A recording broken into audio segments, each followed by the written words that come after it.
A very good evening to you. You are watching Prime TV News. Let's take a look at today's headlines first.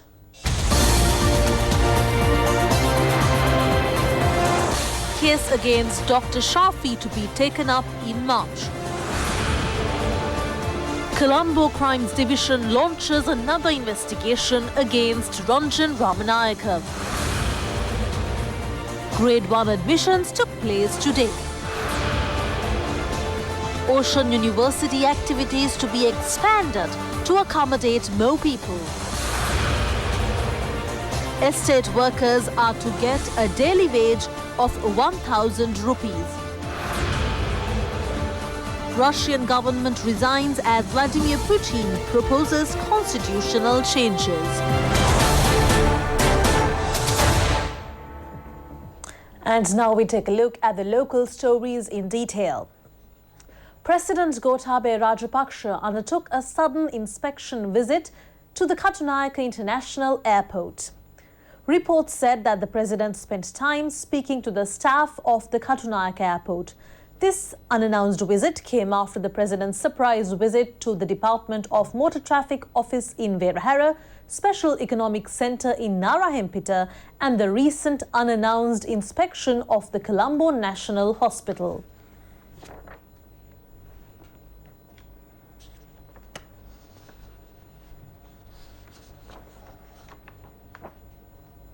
The Colombo Crimes Division has said that another investigation has been launched against MP Ranjinramanayake. He was accused of undermining the police officers when they went to arrest him. The CID has sought the advice of the Attorney General in this respect.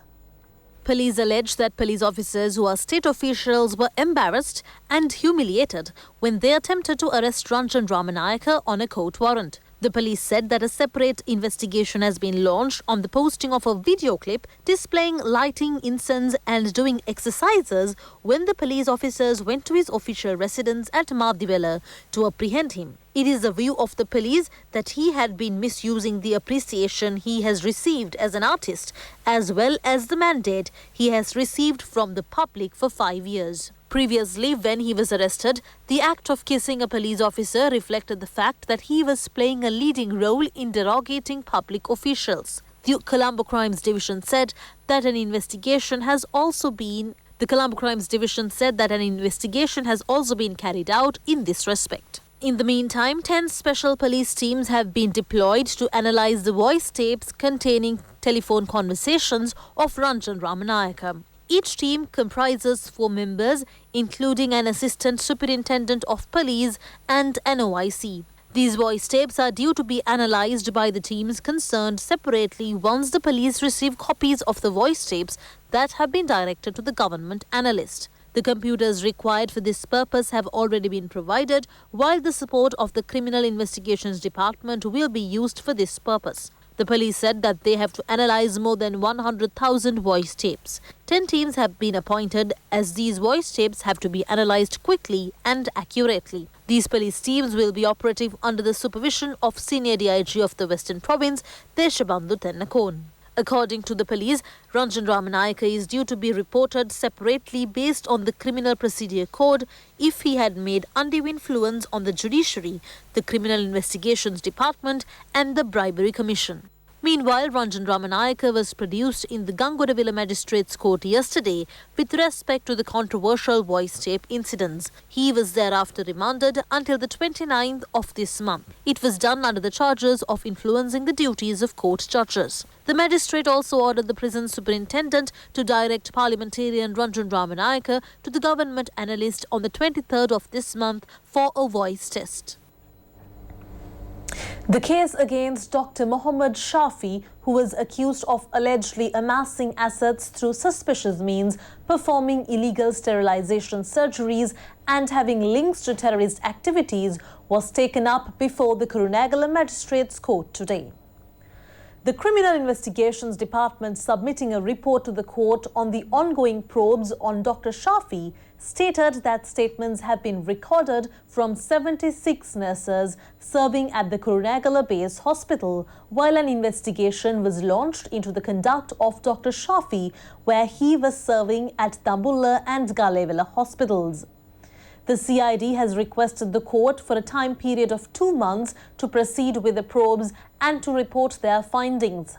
Accordingly, the case was scheduled to be taken up again on the 17th of March. The case was heard before Kurunegala Magistrate Sampath Hebawasam.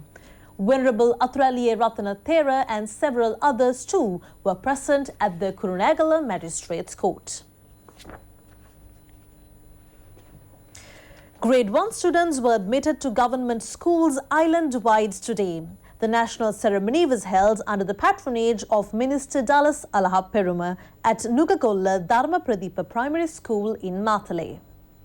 The national ceremony for the admission of students to Grade 1 for the year 2020 was held under the theme, "We are in the country of tomorrow." The ceremony was held under the patronage of Education Minister Dallas Alaha. The minister admitted 2 children to the Nugagolla Dharmaraja Primary School, symbolizing the admission of children. They were provided with books and school gear. The minister also participated in the planting of a Nar sapling in the premises of the school in parallel with the Growing Tree for a Growing Country planting program. Plants were distributed among children who were admitted to Grade 1. Governor of Central Province Lalit U. Gamage, MP Lakshman Vasanta Dharmaraja College Principal MGR Podibanda and a group of people were present on the occasion. Minister Bandula Gunawardena has said that Ocean University activities will be expanded to accommodate more people. The minister expressed these views while participating in a tour of the Ocean University. Minister Bandula Gunawardena visited the Ocean University in Tangol and had discussions with the students and the staff. The minister also inquired into the problems at the university. Attention was paid to finding solutions to the problems. The minister also participated in an inspection tour of the Information Technology Park in Suryavava. Although the construction of the IT park at Suryavava was started, it was not implemented during the previous regime. The minister inspected the work and inquired into the completion of the construction of the park. Expressing views on the occasion, Minister Bandula Gunawardena said that it is planned to seek assistance and support at the international level and make it the largest university affiliated to information technology. Since it is located near the Mattala airport, it would be possible not to attract only local students but also foreign students and earn foreign exchange to the country. Still on local news, the government has taken steps to increase the daily wage of estate workers to 1,000 rupees. This decision will be effective from March 1st. The estate workers said that with this decision, the problems faced by the workers will be solved. The estate workers in the past demanded to increase their daily wage, but it became only a promise and it was not possible to get a permanent solution to their demands. However, after the present government assumed office, action was initiated to find a solution to the problems of the estate workers within a short period. Accordingly, a proposal was submitted to the Cabinet of Ministers to increase the daily wage of the estate workers, which stood at 730 rupees to 1,000 rupees. Accordingly, the proposal received the nod of the Cabinet. The estate workers will now receive a daily wage of 1,000 rupees with effect from the 1st of March. The people as well as the public representatives expressed their appreciation to the government for taking initiatives to sort out the problems of the estate workers within a short period. Former President Maithripala says that everyone should support the President's program by creating a strong parliament. Speaking at a meeting held in Polonnaruwa, Maithripala said that it is impossible for a president to have a successful reign if he does not have parliamentary powers.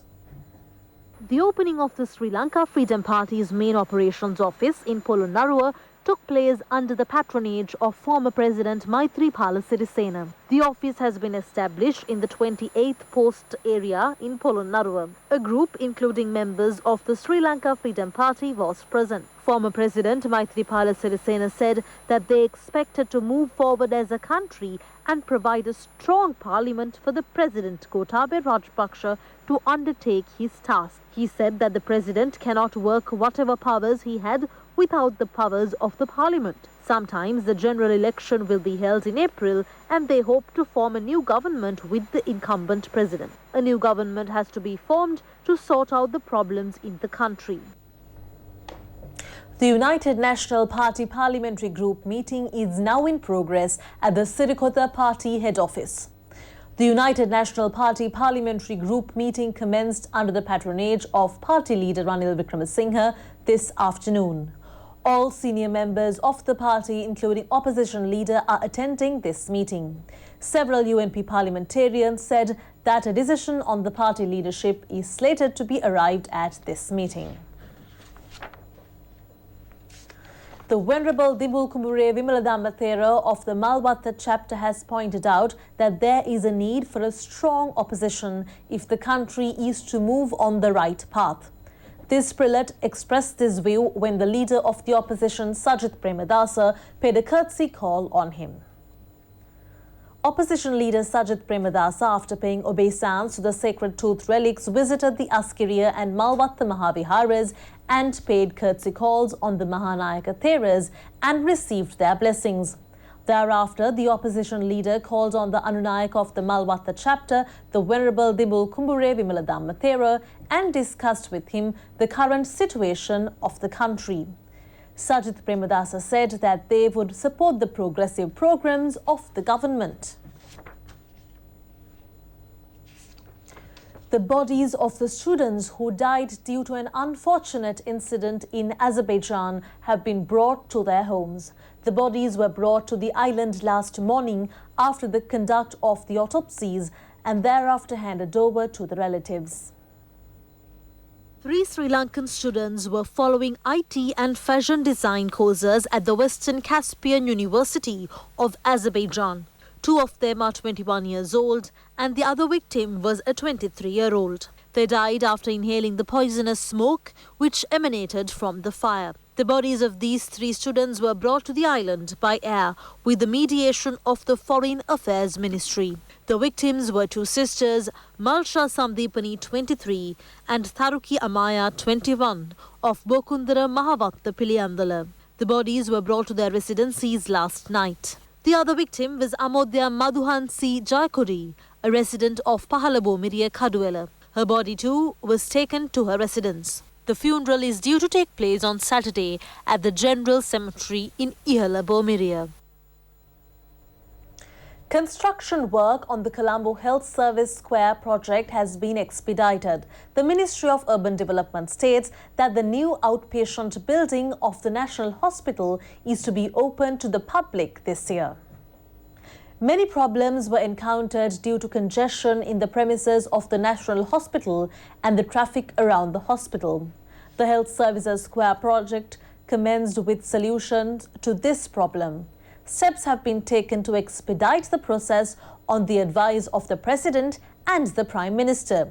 Meanwhile, the President, who undertook a sudden inspection of the Colombo National Hospital, urged the authorities to expedite this development project. It is planned to open the OPD unit by August this year. Parliamentarian Bimal Ratnayake has mentioned that a judicial audit report should be submitted to Parliament immediately. Speaking at a media briefing in Colombo, he said that a written request will be made to the Speaker regarding the matter. Bimal Ratnayake said that they can clearly see that there is a corrupt group of the bond scam thieves within the Maithripala Ranil government. They prevented the first COPE report from being released. The Ranil Wickremesinghe group obstructed so that Sunil Handunethi left his seat. But they sustained these challenges and presented the COPE report. 900 million rupees was spent on the report. He said they are calling on the Speaker to present this report to Parliament. He said that these 6 members of the JVP intended to meet the Speaker on the 21st afternoon and make a written request. Plans are underway to construct a new zoo in Piliyandala. Minister S.M. Chandrasena and State Minister Gamini Lokuge inspected the proposed new site. 81 acres of land at Reginald Watta Kahapula in Piliyandala has been selected for the construction of a new zoo. Ministers Gamini Lokuge and S.M. Chandrasena visited the site and inquired into the future work. The minister stated that a cabinet paper in this respect will be submitted to the cabinet.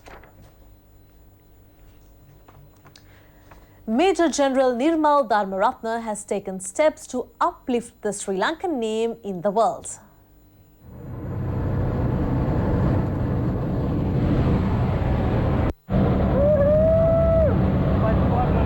High five! Oh, that's nice from Australia.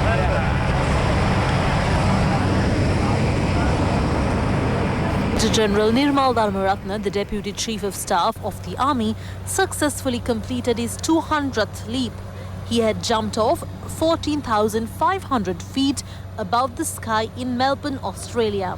Major General Dharmaraja served as the Special Forces Commander during the war and is the only Army High Commander who has jumped 200 leaps in South Asia.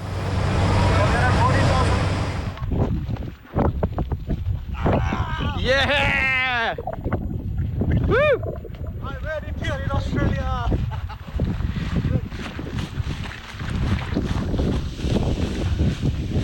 High five, buddy. Yeah, thank you very much. Thank you for Welcome to Australia. company. And with that, we head into our business segment.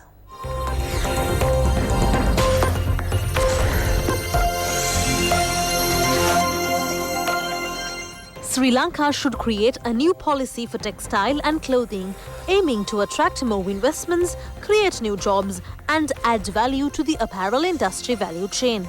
A policy must emerge soon, and steps must be taken to implement the policy decision, and at the same time, all stakeholders should come together to make the change and carry it forward.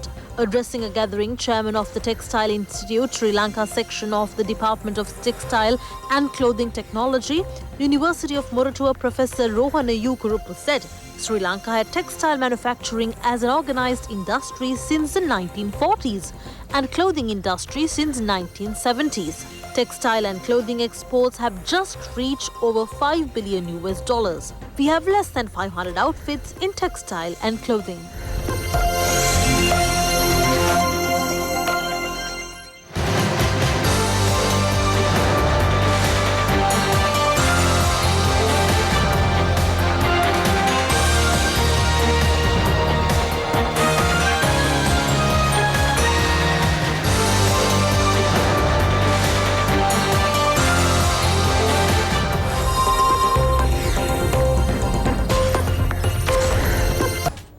And that's all the news we have for you tonight. Prime News returns tomorrow, and in the meantime, make www.itnnews.lk your go-to source for the very latest.